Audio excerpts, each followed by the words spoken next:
Valentino Achak Deng is co-founder and executive director of the foundation by his name. He's a leader of the South Sudan diaspora here and has done a great deal to advance the notion of a universal right to education. He was Minister of Education from Northern Bahr el Ghazal. Did I say that correctly? And you all probably know that the novel by Dave Edgar, What is What, was based on Valentino's life. So if you have still outstanding questions about his life, you can buy the book. So Diana Essex-Lettieri is Deputy Director of Asylum Access, which is here in Oakland. We're thrilled that they are here. And she oversees the international operations, among other things, but that seems good enough to me. She was a visiting scholar at Stanford Center for International Security and Cooperation, and previously worked at Oxfam America. I'm sorry I have my back to so many of you. I'll try to wiggle around so we can see each other. Gabriel Akim is an advisor to Rebuild South Sudan, which is a nonprofit organization. He was born in Sudan. He was brought up in the Natingo refugee camp and then immigrated to the United States through our refugee program and lives in the Bay Area right now.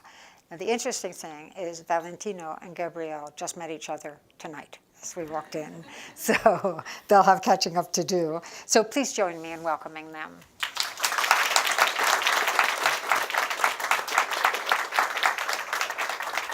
So Diana, I'm going to start with you. South Sudan is a young country, the result of a war as it broke off from Sudan. Say a word about the status of South Sudan right now. Obviously, there's ongoing conflict, so say a word about that.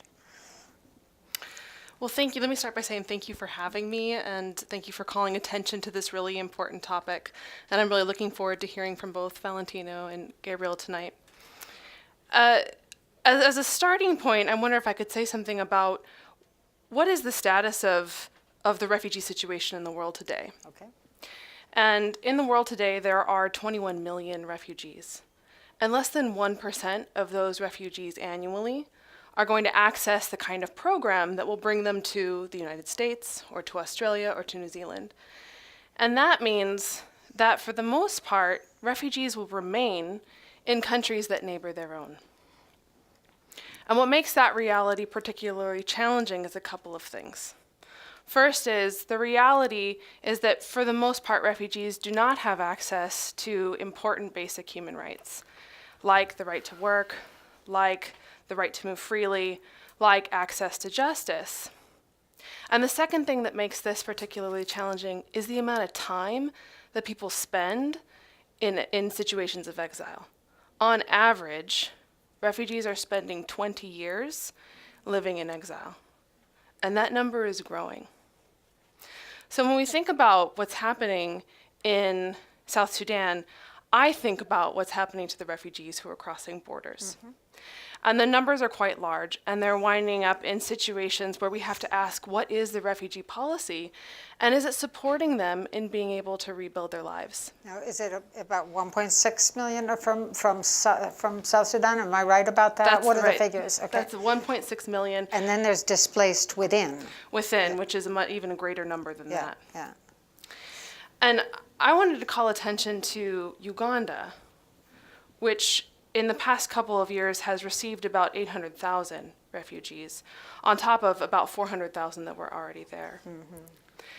And Uganda is upheld internationally as a country with a really progressive refugee policy. The government intends, from the moment a refugee crosses the border, to give refugees 5 years before they're self-sustained. And they give you a plot of land, and the laws and policies that go along with that reinforce that a refugee should be able to rebuild their life. So they're giving refugees the right to work and the right to move freely. And this is almost unheard of, actually, for a lot of refugee situations around the world. And are they able to send their kids to school? Yes. they're able to send their kids to school, we should ask one of these two Yeah. about what that reality is, both of whom have a greater background in education. Yeah, yeah. So there's Uganda, there's Ethiopia. What is their capacity to absorb? It's such a great question. The progressive refugee policy that I just referenced in Uganda is certainly being challenged by the sheer numbers of people. And this is where the international community really has an important role to play.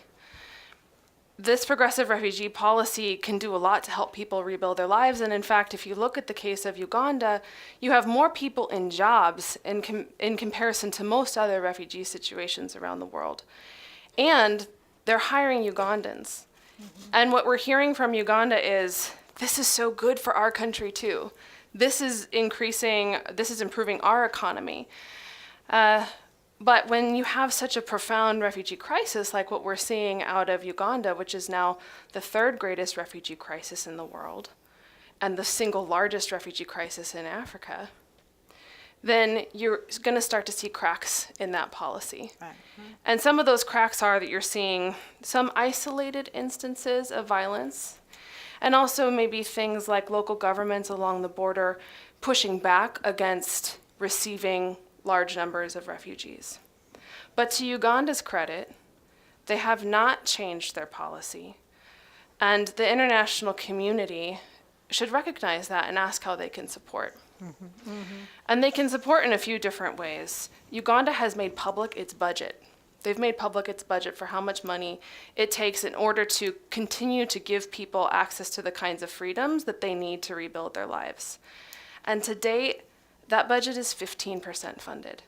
So you can see that even if a country is trying to do its best, and in the case of Uganda, this is a rather altruistic policy, it still needs the kind of support from the international community to continue to keep doors open and to continue to provide people with the really important rights of access to work and right to move freely and right to make these basic and important choices about their lives. So Gabriel, I'm going to turn to you and we'll talk a little bit about your own life story. But first, and this is in context of your own experience, in situations of civil war, both back when it was all Sudan and even now within the warring parties within South Sudan, what happens to the boys? Do they kind of face, if they're not in school, and it's pretty hard to be in school during conflict, do they face kind of a choice between joining a militia or being the victims of one? What is that young boy faced with? Exactly what is happening in South Sudan, it is something that just started recently. But the life of the boys or the girls who are the refugees is kind of different. Like my life and the life of Sudanese people is kind of like different. Because where I grew up as a refugee in Kakuma, in Kenya.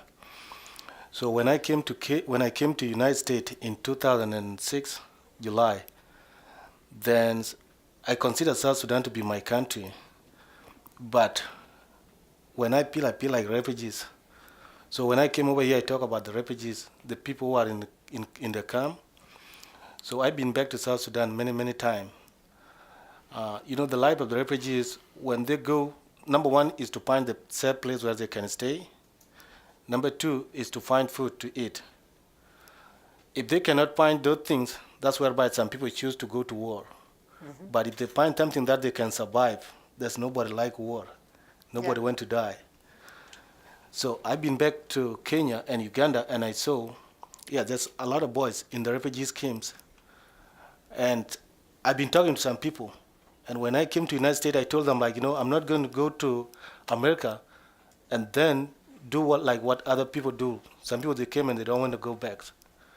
I went to Uganda in 2011 with one of the organizations that used to work with the refugees. Maybe for some of you some of you know me before. I work with an organization called Assist International. So it's one of the organizations that work around the world. And then also, I'm an advisor to Rebuild South Sudan. And my language, always when I talk about the refugees, because that's my people. Whether you are from other country, I know the life of refugees. It's not a good life. It's kind of the life that you've been forced by other people, harassment life. So some people who are in the refugee schemes, I've been talking to some people and the organization that I work, there's some good people who turn out to help those children. Like last year I was in Uganda, in one of the refugees called Ajumuni, and then there's another refugees called Bayala near Kampala. And because I have no power, I have no fund to send them to school, I have seen them. Some of them, they're not going to school because what UN provide is the food. That's number one, and the shelter. The last one is education, but there's like no education because there are like so many refugees over there. Even though they're trying to build a school, the number of the refugees is growing. Even where I came from, Kakuma refugees came. It was started in 1992.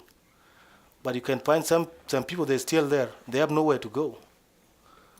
Resettlement is a big problem. Like when I came to the United States, I was supposed to come with my brother. But by luck, when we went for interview, I was the one who would do interview for him because he was underage and he don't speak English. At the end, the thing turned that he has not passed the interview.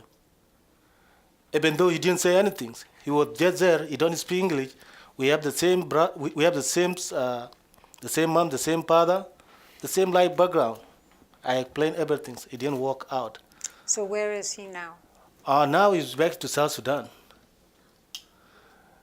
So the life of the refugees, like some people, they go to war because they have nothing to do. But if they get education, they can get their education outside Kenya or Uganda. Yeah. And actually, I've been helping like about 60 children now in Uganda, in one of the refugees. So you've been raising funds so that they can go to school, right? Yes, Is that right? I started with like 10 children. Yeah. And then some people from the churches, they're like, okay, I want to sponsor the child through this organization. Or is there an organization that you know? I'm like, yes, I know this organization. It went up to 60. And then I'm going back again in, I think in September.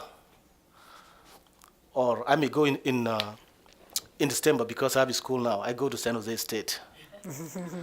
So I may graduate next year. So Valentino, let's talk a little bit about your own experience. I mean, as I mentioned, it's the basis for a book, but you made a choice. I think you were only 7, weren't you, when you were displaced? So, to talk about the beginning, and because you walked, I just remember you telling the tale of walking all the way across countries at a very young boy. Yes. I want to thank all of you for coming here. San Francisco is a nice place and people here are amazing. I always look forward to coming here and eating my best chicken wings, spicy buffalo wings. And just walking around Union Square is fantastic. I think I talk as a refugee. I went to a camp when I was very young, and I was about 10 years old. 10. 7 is too young. I went back and to trace how much I would have been to be able to walk across very unforgiving regions of South Sudan in 1980s. And I went to the camp as a very young boy and as an accompanied minor. I was fortunate enough because I walked across Sudan at a time when the revolutionary spirit was so strong across the country and people were helping each other, and the same spirit of comradeships, nationalism was in the camp. So those of us who found ourselves young in the camp were taken care of by our own people and also by the humanitarian agencies. And also our host country of Ethiopia understood very well the situation in South Sudan. So I went to a camp where there were more than 20,000 unaccompanied minors, many young people. People I have not met before, speaking languages I did not know. So I was young without a family, but I think I was accommodated very well at the camps. There was a psychosocial program being run by the Swedish Rädda Barnen. It's called Save the Children today. There was US8. I could see a bag of maize with a writing gift from the American people back then. I did not know what it was back in the days, but I came to know later. The camp was a new camp, a lot of makeshift houses, a lot of displaced families, people trying to figure out how to reunite with their families and how to go back. So I think when I speak about my childhood, I should just say what it was to go to the camp as unaccompanied minors and being welcomed and given special care, psychosocial care, and then I went to school in the camp. You know, you referred to the psychosocial care, and when I think about what you and Gabriel went through, we refer to that here as toxic stress. This extraordinary experience of being separated from your family, dealing with hunger, dealing with disease, dealing with fear. Is there a way to overcome that for the rest of your life? Are you able to process that kind of experience? I overcame those experiences long before I came to America. One aspect of that is that I was a very young African child, brought up in the African village, and as young I had to go to the cattle camps, take care of cows. You follow your domestic animal day throughout most of the times. I necessarily didn't have to stay with my family most of the time. When I walked across South Sudan, working was not a problem. The challenges were that of insecurity and not being able to go back to your family. But again, being young and I think the age factor played a significant role at that time, in the sense that as a young person, sometimes there are times you cry because you are hungry or because you are in pain or because you are exhausted. But then there are times you play and you are happy and you play with another boy or other girls. There are times you are in a school. And I told you before that the South Sudanese society back then and still now is a communal setting. So an adult person would not let another child be taken advantage of or misuse or waste his precious future by engaging in unwanted lifestyle or misbehave. So we were together and the community was there. If you go to any South Sudanese refugee camp, you will find a community leadership. You will find a youth leadership. And sometimes people are categorized into areas they come from so that somebody who knows them remind these kids, I know your father, I know your family, you come from these people, you can't give up. And what I'm telling you, the so-called lost boys are some of the most sensitive young unaccompanied minors the world had in the 1980s. When we came to America, sometimes people do not understand how we cope with certain conditions here. And among this group now are PhD holders from Harvard, from Ivy League school. So if they had not overcome those challenges, way before they come, they wouldn't have managed to cope with themselves. So it's one thing to be displaced from your family. It's another to be with people who care for you. And it's another also to overcome those challenges. I overcame those hard experience long before I came to America. And that's the reason I came here, got opportunities, picked up, and I knew I am a responsible person. I cannot come here, sit and keep quiet and pretend nothing is happening. And I am now helping thousands of young people as a result of my struggle. So I overcame those things long ago, not now. And now you say, first of all, you're trying very hard to ensure that, that young people in South Sudan get an education, but you've also said publicly that you think they can be the future of South Sudan, to build it not only as a country, but as a democracy. Talk a little bit about what they're experiencing and how your work, how access to education is going to help them be that future. So young people are the future of any country. And South Sudan is not exceptional. The young people I work with have demonstrated in a number of ways that they are indeed in future. We went back, we started a school with kids who would never have managed to go to high school whatsoever. Some of those kids are graduating now as engineers, as medical doctors, as nurses.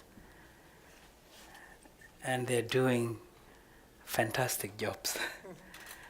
So it's a proof that from 2007, when we got them, they have now proven that they are future and they are working.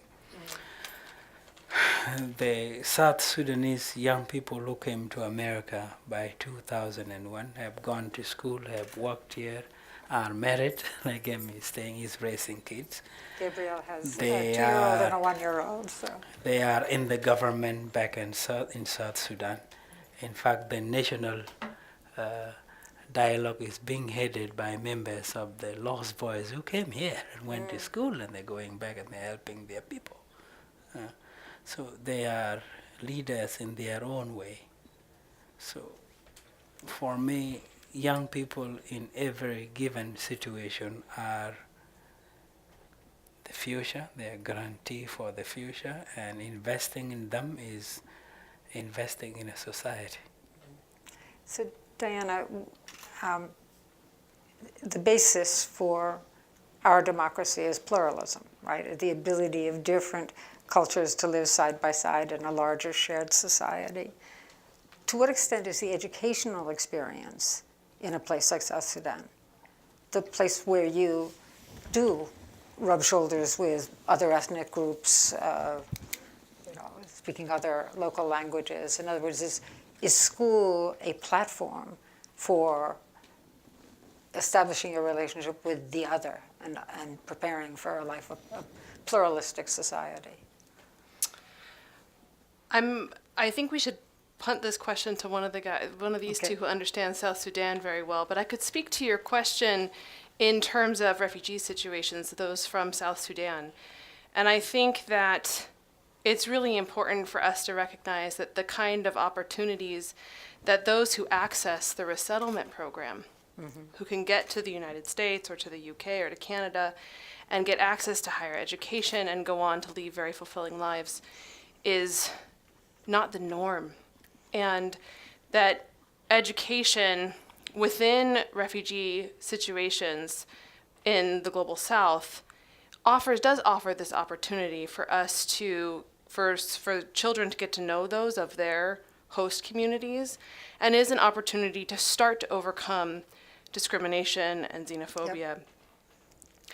And that can be one of the de facto barriers from people being able to rebuild their lives. And so in thinking about what the predominant response to refugee situations is today, is humanitarian aid, or the provision of food, water, and medical care. And while food, water, and medical care is incredibly important in the immediate aftermath of an emergency, after the 5th or the 10th or the 15th year of living in exile, you can imagine that it stops being a lifeline. Right. And starts being something standing in the way of what feels like progress for you. I once spoke to a refugee a Bhutanese refugee who had lived in a Nepali refugee camp for the first 18 years of her life before she was resettled to the United States. And she said that after so many years, she watched people's minds frost over. This was her language, people's minds frost over. And what I think she meant is that when you can't find a sense of purpose and you can't find a sense of productivity, and you aren't able to take care of yourself and your family, some of those elements that make you feel human start to go away. Mm-hmm. Mm-hmm. And access to education is one really important piece of being able to overcome that and get to know your host communities, and your host communities get to know you. You can start to overcome some of the things standing in the way of a host country being able to build a legal framework that allows people the kinds of opportunities that the resettlement program can bring people. So let me just go back to that question for you, Valentino, because I think you very purposely seek students from all around so that they do get to know each other from other ethnic groups. Am I right about that? Yes. I think diversity is very important in our work. At times you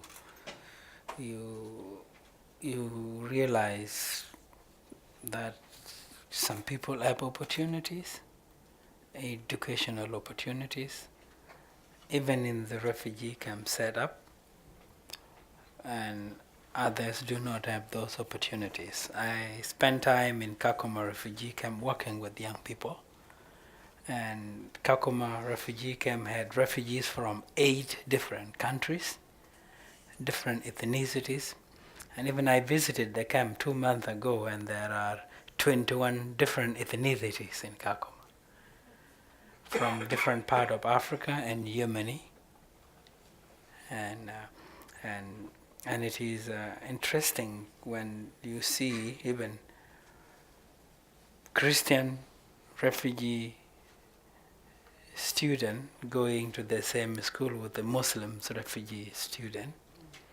So for us, it's important to make our institution as diverse as possible. And in South Sudan, we have done that by going to areas where different ethnicities are and bring kids to the ethnicity where we're going to school.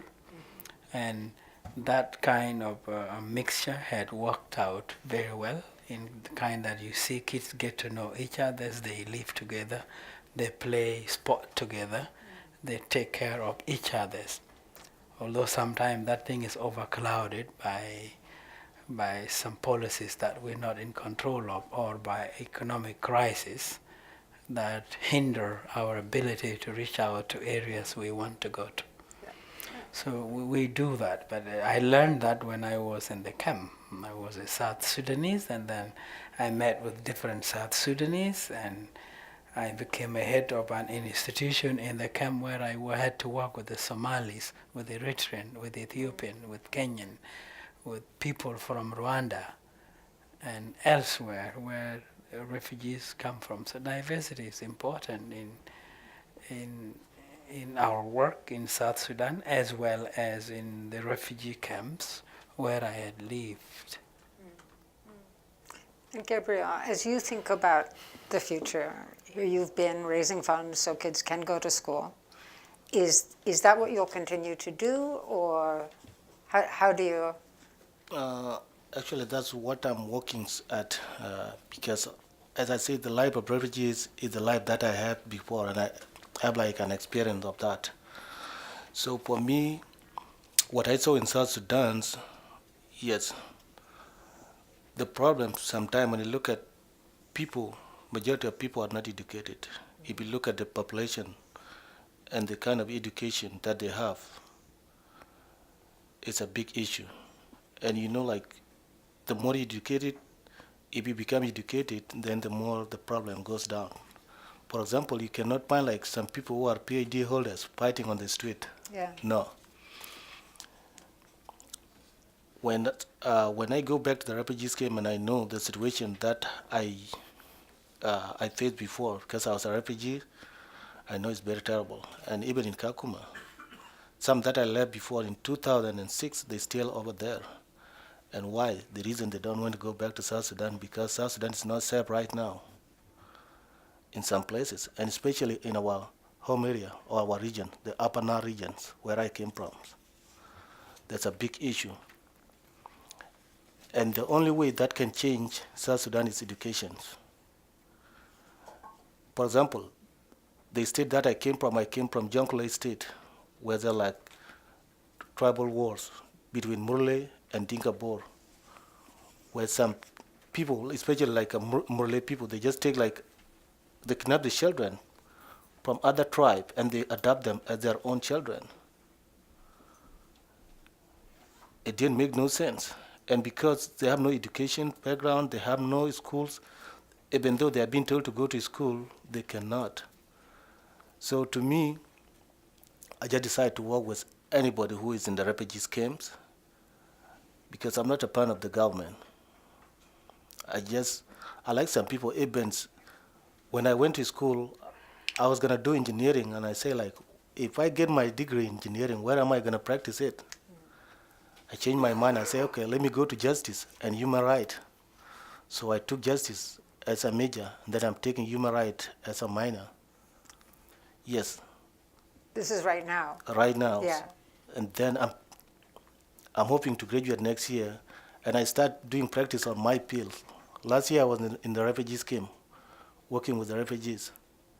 And that's where my dream is, that one day, one time, if the refugees, if they can get their education outside, they will go back like us. Some of the lost boys who came to the United States, they got their education, and then they start bringing change to South Sudan.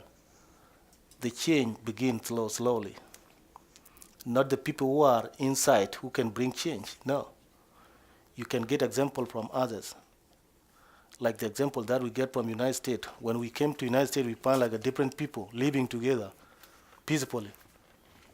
So if people from my country, let's say they come and then they land and they go back and they train the refugees, because someone who grew up in the refugees camps, he or she know the consequence of the war. When she go back and then she become a leader, she know. So that's why I'm still working now with the refugee scheme, and that's my dreams. So then I'm going to take us back to policy just for a moment, because here we have, well, I'll start with policies of host countries, but then I'm going to ask you about U.S. policy.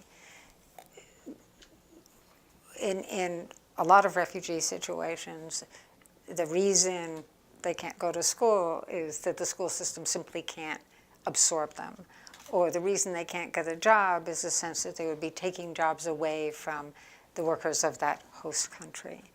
I'm struck by the fact, for example, that Germany has a real labor shortage, yet it feels overwhelmed by in particular, the Syrian refugee crisis, but beyond. How do you work with host countries and gaining a sense of what they can provide by way of work or cannot? What is realistic? This is such a great question. And I'm going to take us back to Uganda as an example, because the question you're asking is understudied, and we don't have great data globally to look at. But Uganda is a place where there has been an incredible amount of research done. And what we have seen is that when you allow refugees to enter the economy expands, and it is better for all involved. Not allowing refugees to enter the economy is a great way to depress wages. You have keep an incredible number of people in the informal economy, and when you keep people in the informal economy, it lowers wages not just for refugees, but also for the local populations. There's a great study out of Jordan that showed that refugees were willing to play a variety of necessary and missing roles within the economy, but they don't have the kind of permissions to do so. So I think it's important that we challenge the assumptions of that narrative. And in your question of how do we help host governments to be able to provide these kinds of freedoms for people, sharing the evidence is a great starting point. And having advocates armed with that evidence is a great starting point. And then beyond that, I really do think it is about a combination of funding, there is a shortage right now of funding available for refugee situations generally. And where it's there, it's continuing primarily to go to humanitarian aid. Also, diplomatic engagements. There's been some great examples recently. Under the Obama administration, there was an effort that was called the Obama Summits to bring together countries around the world to see a new kind of commitment made on behalf of governments around the world. And it has resulted in some very concrete changes in policy. We're seeing Thailand for the first time saying they're considering a screening mechanism that will acknowledge that refugees are indeed in need of international protection, which is a real departure. Asylum Access has clients that have spent years at detention facilities, women and children in detention facilities, waiting for an opportunity to be resettled because the legal framework in Thailand doesn't acknowledge that refugees exist. And then a third is technical assistance and guidance and administrative support. It's not easy to welcome 1 million people to your country in a very short period of time. And to villainize host countries doesn't help anybody in the story either.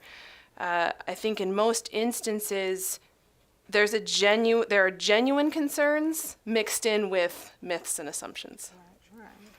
And yes, Gabriel. Yeah, and then also to add to that, when the refugees, when they go to like a different country, one of the bad things or number one thing that affects the people over there, mostly let's say like Africa. Africa is like a 4 continents. So if the refugees came, let's say from South Sudan to Kenya, the citizens of that country, they have no jobs. So it is impossible for the refugees to get a job while the citizen has no jobs. So that's number one. The economic is worse. There are chances for the refugees when they get education outside. For example, I finished my high school in 2004 in Kakuma. Refugees came in Kenya. And during that time, when I get my certificate for high school, I become a teacher. What gave me that job was that because of the education that I got. Yeah. So that's why I say education is very important for the refugees. So coming to the job, it is impossible because you can't bring someone while the citizens have no job. There's another issue, and that's identity. And I don't know if you've worked on that at all, Diana, but refugees arriving with no papers, no birth certificate, and some places are starting to think this through, how to use biometrics, how to use various, even blockchain technology. How large of a problem is this lack of clarity about identity as folks come into other countries without that? Great. It is a common problem, what you're talking about, access to the paperwork. If you were fleeing a crisis, are you remembering to grab your ID card? That may not be an option in the instance for many people. But either the UN Refugee Agency, or governments run what's generally called a refugee status determination process, and there are ways to overcome the documentation issue. And you decide, through that process, you understand whether or not somebody meets the criteria of what a refugee is. You have a well-founded fear of persecution on a certain basis, a characteristic inherent to who you are, and then you should receive status. The problem here is that many countries skip the step of individualized assessment and instead lump people together in groups. And when you lump people together in groups and say, okay, you're all refugees, but I don't know who you are, and I'm scared of that, then people get relegated to things like refugee camps or are at high risk of detention or deportation. So Gabriel, has that been an issue that you've come in contact with as well before I move on to another? Actually, what you're saying is really true. Take example of me and Valentino. When we came to Kenya, we didn't have any document, no even birth certificate. Just physically, we just show up here, we are refugees. That's the only thing that the refugees do. So like when there's war, you don't need to look for your document or where they are. Number one is to run for your life. Yeah. And when you go over there and someone say like, I cannot recognize you because you have no favor, it's not a big thing as long as you survive. So most of the refugees, when they go to other countries, they have no document, they have no luggage, even something to carry water. When I was there in 2016 in Uganda, you find like one shelter has about more than 20 children in it. Especially when it's raining, it's very bad for them. And the place that the government give to the refugees is not a good place. It's not like a fertile land where people can cultivate. It's just some land that are not being used because of some reason, whether they're not good, they have no good soil or fertility in that land. So it is kind of like different. I know that UNHCR has been collaborating with various technology companies and nonprofits to try to solve that problem of identity. Back to policy. Sorry for I keep doing this, Diana, but knowing what we know about the extent of the migrant crisis broadly and the refugee crisis somewhat more narrowly, is it morally acceptable that we're declining, that the U.S. is putting a hold on accepting refugees? No. It's, for many years, the United States has been a leader in refugee response around the world, and we're currently backsliding in that leadership. And we're seeing that backsliding in many ways, not just the rhetoric out of the current administration, but in concrete action. The White House budget, the proposed White House budget, which will be up for a vote in September, has budget cuts not just for refugees arriving to the United States, but also budget cuts that help refugees overseas and the emergency fund. The emergency fund would go to help situations like what's happening out of South Sudan. And then, of course, we've seen in one of the most recent executive orders a cut in the number of refugees we're willing to accept through the resettlement program that has brought the United States so much good over the last years. And that cap is being reduced from 110,000 to 50,000 people. I think when you compare, in Uganda, again, as an example, they're host to 1.2 million people in a country with 43 million. In Lebanon, 1 in 6 people is a refugee. And in the United States, we're taking in 50,000 a year with a population of 323 million. So if we want to talk about whether or not we are doing our fair share, are we sharing responsibility, it's quite clear that we are not. And of course, Valentino, what you want to do is create circumstances under which people don't have to be refugees, right? And so I wanted to, because the other big budget cut is in economic development assistance. And you know, both the political work that's done through the UN, but also the humanitarian assistance. Talk a little bit about the South Sudan you see today, the number of warring factions, your sense about whether political settlements are at hand or whether economic development aid can be delivered safely. South Sudan is a country with many challenges. Many of these challenges are internal, but there are also challenges that are external. It's also a new country that got independent about 6 years ago and is still going through a number of transformations. The humanitarian aid is needed in South Sudan, and when you provide a humanitarian aid, it's not supposed to be conditional, because you are reaching to vulnerable people in a remote place that if you are selective in how you want to help them, you may not be able to help or provide the needed help in timely fashion. So what I've seen from inside South Sudan is that the government and all other warring parties are always welcoming of the humanitarian aid that goes to the local populations. In fact, the president declared what a famine-stricken state. The Sometimes South Sudan a is few now. months ago, yes, and is needed. But again, there are reports coming out that that things are improving, not as they seem to be a few months ago.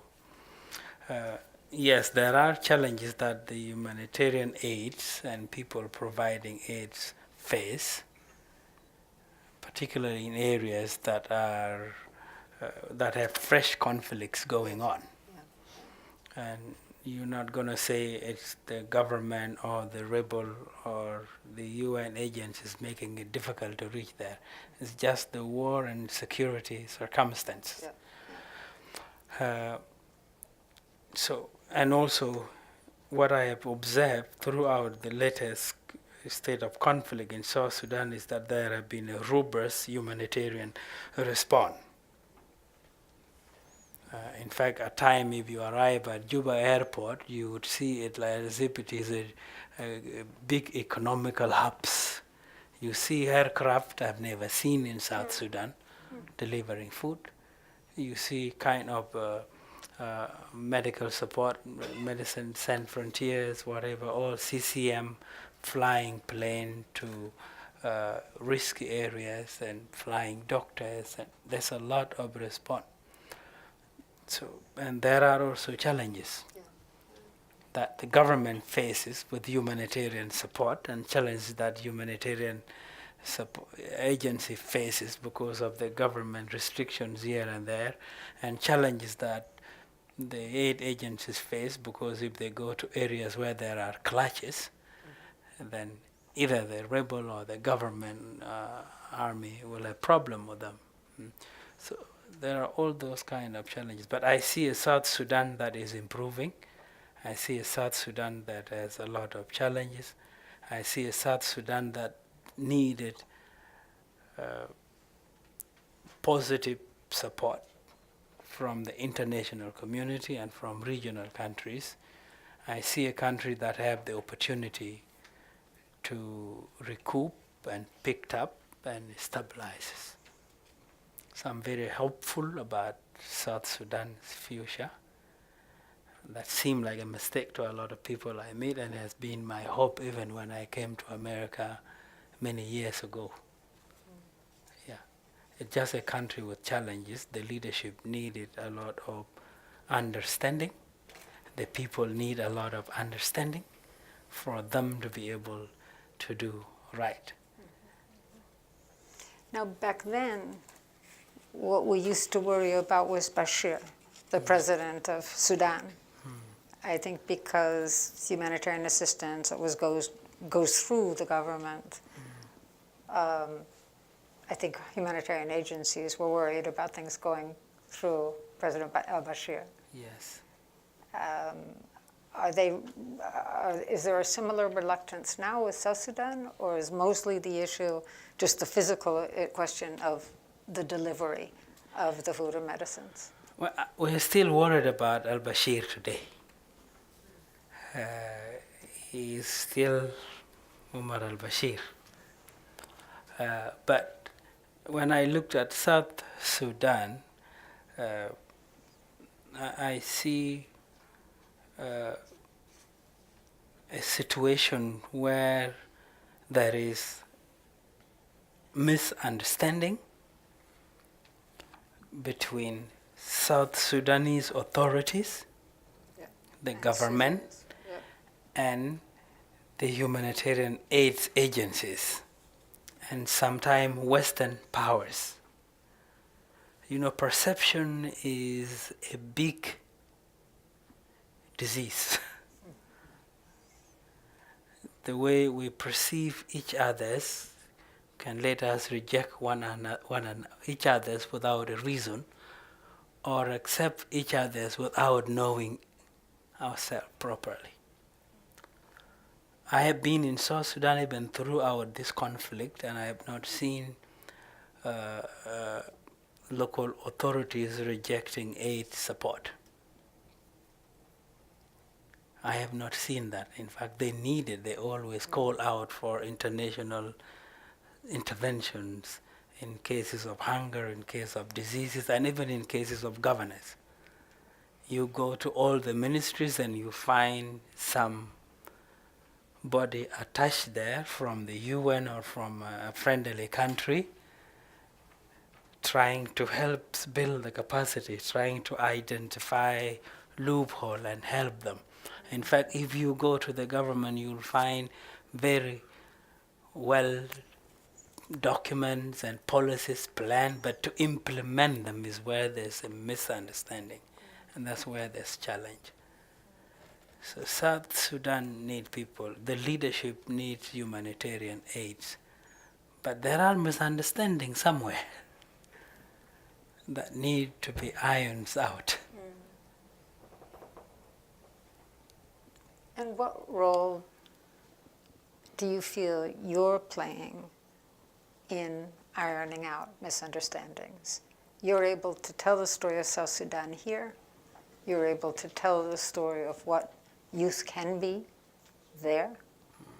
And you're able to tell the story, not only get things done, like providing an education, but also tell the story of the outside world's response. The story I would tell, well, from the humanitarian perspective, South Sudanese are in need. If there are diseases, if there is hunger, if there is conflict, somebody who knows how to mitigate those risks is needed to come and help.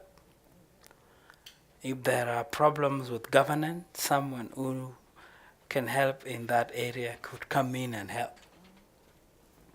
In fact, the South Sudanese society is very welcoming of international mediations in case of their issues. That story needs to be told.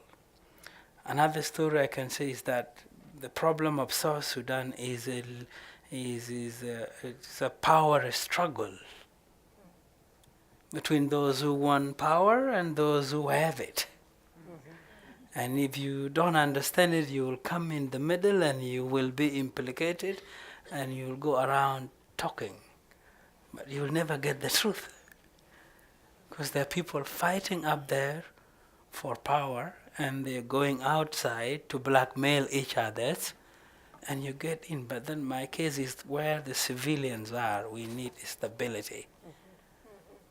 Because they're The the real country is sufferers. so young for it to be fighting about power. It should have been fighting about building the infrastructure, getting bilateral loan to build road, to build electricity, to build bridges, to do food security and all those. That is the story I want to tell. I don't want to talk about the story of who needs power and who should have it.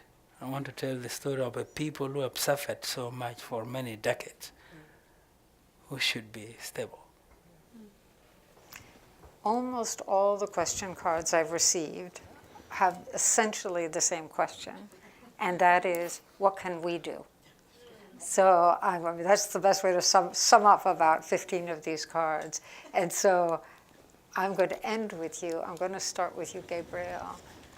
As you look at what could we do, could either be what could our country do, or it could be what can we do as individuals. I know you've partly answered that question by raising money for scholarships, but is there more you would want to say to the question? Exactly, like when you look at the history of South Sudan and what separates South Sudan to be like another country from North was United States, was a help from US. Without US, South Sudan should not be a country. And during that time, when US decided that South Sudan should be a different countries, they didn't say it by word. They say and then they do it, and they fund it. They donate a lot of money to South Sudan. At the beginning, South Sudan was a rich country in East Africa. Billions of dollars were donated by United States, and then they were having oil. South Sudan was like Alaska to United States. But the questions to me, it is hard to answer. The question is, where those money, where do they go? That's a question that goes to the leaders, to the leadership of South Sudan. And when you ask that question, you are in trouble. And to me, what I see in South Sudan, it is hard to tell people this is what needs to be done. Because as I say, I'm doing justice. And if I see something which is injustice, I tell people this is not the right things. In my own analysis, what I see in South Sudan, democracy does not exist. There's no life of democracy in South Sudan. Some people who are doing a good job in South Sudan, the change doesn't come from the government. It came from the NGOs, non-profit, other NGOs who are doing things in a different area. All the money that United States, the other donors, China, all those money that goes to South Sudan, where do they earn? They earn in capital city. When I went back to my home, my homelands, in 2003, in 2013, I have to walk. There's no road that the bike can go. But there were a lot of money that were donated. When you look at the budget, there are a lot of money that were donated for the construction, road construction, where those money goes. So I would let you record, because I think we tend to, in fact, at least my own experience, overreact to the one or two, the anecdote of poor governance or whatever, or corruption or greed or whatever. We tend to respond to that anecdote rather than a whole view of a country in crisis. Let me say some few facts here. South Sudan is a young country. The system of governance has not gotten to where everybody expected it to be, and it is a problem. The country is a poverty-stricken state. We had not fought hunger. The country has problem with security issues. The country has problem with the leaders needing support and people supporting them, wanting them to do one thing here and there. So there were a lot of issues that brought a lot of challenges. But there is a problem in South Sudan right now. The country is at war and it needs to be stabilized. The war is a war of power struggle. You can say everything. But the rebels want to overthrow the government. The government is fighting to exist. If we want to help them, is negotiate peace. Let us have ceasefire. There's a national dialogue that is going on now. Let us rally all the key players back to that. You see, we have to have a government, whether it is weak, it has to be supported, because that is where, if we need a country to be stable, we need to support the government that is there and then condition that government to bring people back, to secure them, to protect them, to integrate them. If we come out here to make noise that the government is not legitimate, and then the rebels are illegitimate, then who is legitimate? This is the problem, that the sole question that we're asking ourselves. The government believes that there is a regime change agenda. On whose part? On the international community's part. They want to change the regimes. And the rebels want to change the regime. So the international community doesn't want to change the regime. Maybe when you shout for human rights, when you shout for lack of good governance, when you talk about corruption, and the government is a government that is fighting war, it will point fingers here and there. But you asked a question before, what can be done? I believe that America and the Americans played a greater role to help South Sudan gain their independence. Yes. Somewhere in later years, the America and the Americans have missed or have been blackmailed one way or another to let the small child slip to chaos. When I say this, I'm an American. In fact, when there are problems facing American, I am also suspected in South Sudan. I am called a CIA when I'm seen with George Clooney. I'm called a CIA when I go to the White House. But I still go back to South Sudan and I say, that's not true, it's allegation. So the Americans need to go back and play the role they played that brought about South Sudan. There is a government in Juba, there are rebels in the bush. Tell them sincerely, we need you guys together. And you need to accept one another. The problem are not civilian. It is not an ethnic conflict. It is politicians using ethnicities to support one another. But if we take the question of ethnicity and so against this and this, then the big question is means. There's a power struggle. How do you fight for power in America? You institutionalize things. You go for voting, and that is what works. I think what you put forth is a large question globally, beyond Africa, beyond South Sudan, and that is the whole question of fragile states. And what happens when you have a successful secession, as we did in this case? That's the most vulnerable moment for a new state, exceedingly vulnerable moment, when people have spent years having taken up arms. And then the question is, how do do various groups try to divide the spoils, in essence, rather than build up the capacities of an accountable democratic government? So I want to close with you, Diana, and take you beyond South Sudan to this question of fragile states. We're now looking at our inability to cope with the result of state failure, the result of civil conflict. At what stage should we be, how should we think about our economic development approach when it comes to fragile states that have not yet become a crisis, but could?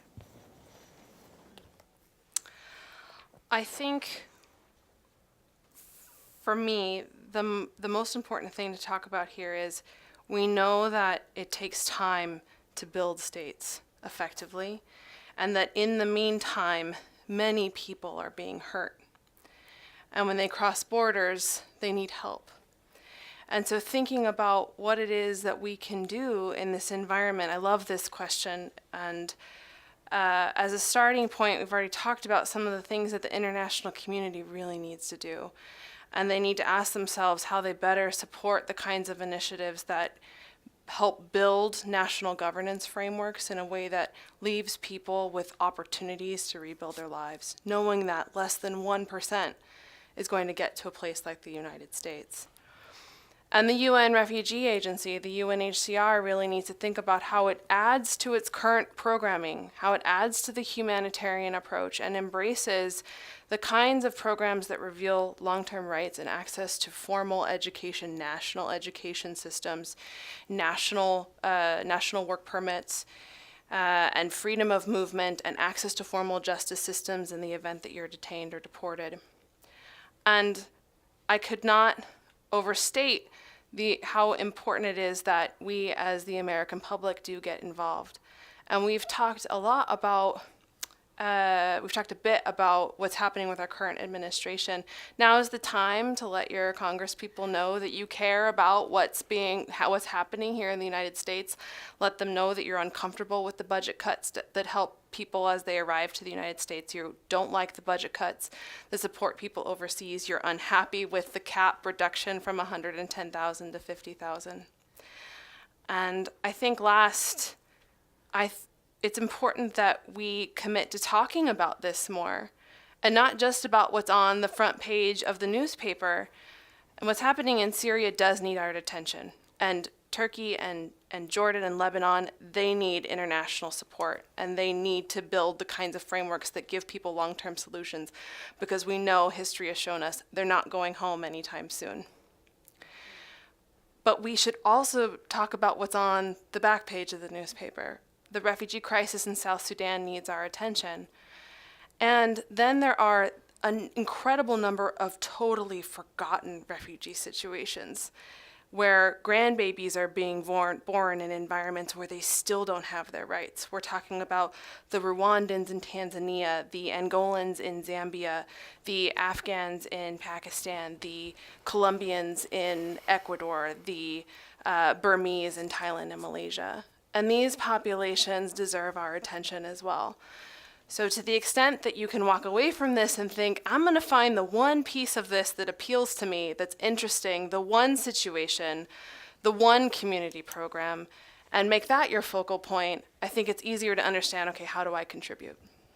So recently, Jeff Bezos, the founder of Amazon, tweeted asking the American public, or asking his followers, of which there are many, where his philanthropy should go. And he was criticized for saying something that comes to me now as we open this up for more questions. He said he wants to get to the issues that are about the here and now, and that are at the intersection of immediate needs, I got to get the quote right, immediate needs and lasting impact. I'd argue that the refugee crisis is precisely that kind of topic. There are immediate needs. If met, there'll be lasting impact.